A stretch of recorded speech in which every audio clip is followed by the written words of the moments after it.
আমরা ওই পশুটার নাম দিচ্ছি কোন নায়কের নামে, কোন নায়িকার নামে, কোন একজন রেসলারের নামে, যেই পশুটা নাকি আমাদের জান্নাতের বাহন হবে। আকায় দুইটা গরু উঠছে, একটার নাম দিছে নাকি কোন একটা নায়িকার নামে, কি মনি, নাউজুবিল্লাহ বলেন, আমি মসজিদের নামটা ধরতে চাচ্ছি না।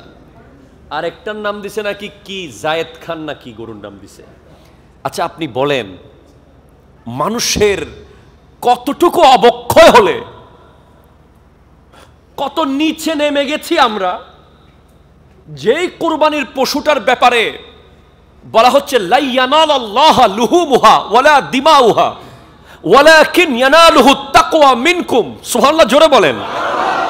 তোমরা 1 কোটি টাকা দিয়ে গরু কিনো, তারপরও এই গরুর 1 ফোঁটা রক্ত আল্লাহর কাছে যাবে না, 1 ফোঁটা গোশত আল্লাহর কাছে যাবে না, শুধুমাত্র অন্তরে কি আছে সেটাই যাবে, ঠিক কিনা বলেন।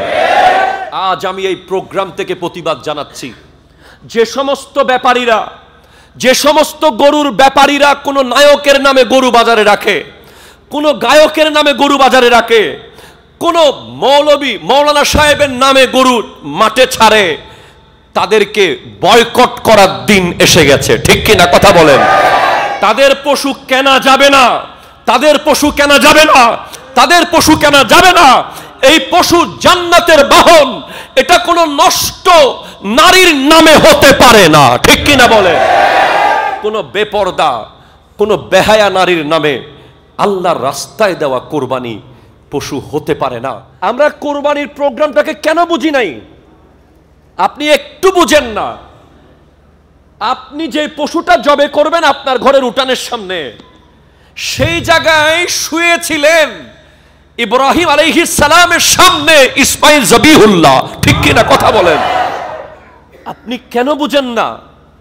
আজকে আমার যুবক ভাইরা গরুর হাটে গিয়ে যখন 3/4 প্যান্ট পরে পরে হাটে ঘুরে, যখন দেখি গরুর বাজারে গিয়ে শীষ মারে, গান গাইতে গাইতে গরুর বাজারে যায়, যখন দেখি ওই পশুটাকে আনার সময় এটা নাকি রং তামাশা করে, যখন দেখি গরুর ব্যাপারীরা নিজের বাড়ি থেকে ট্রাকে করে আনার সময় ওই গরুকে সারা রাত দাঁড় করিয়ে রাখে, যখন দেখি না ঘুমানোর জন্য চোখে মরিচ ঢুকিয়ে দেয়, যখন দেখি লস হবে মনে করে ভালো মতো খাওয়ায় না, যখন দেখি ওই পশুকে অত্যাচার করতে থাকে, তখন কলিজা ছিঁড়ে যায়।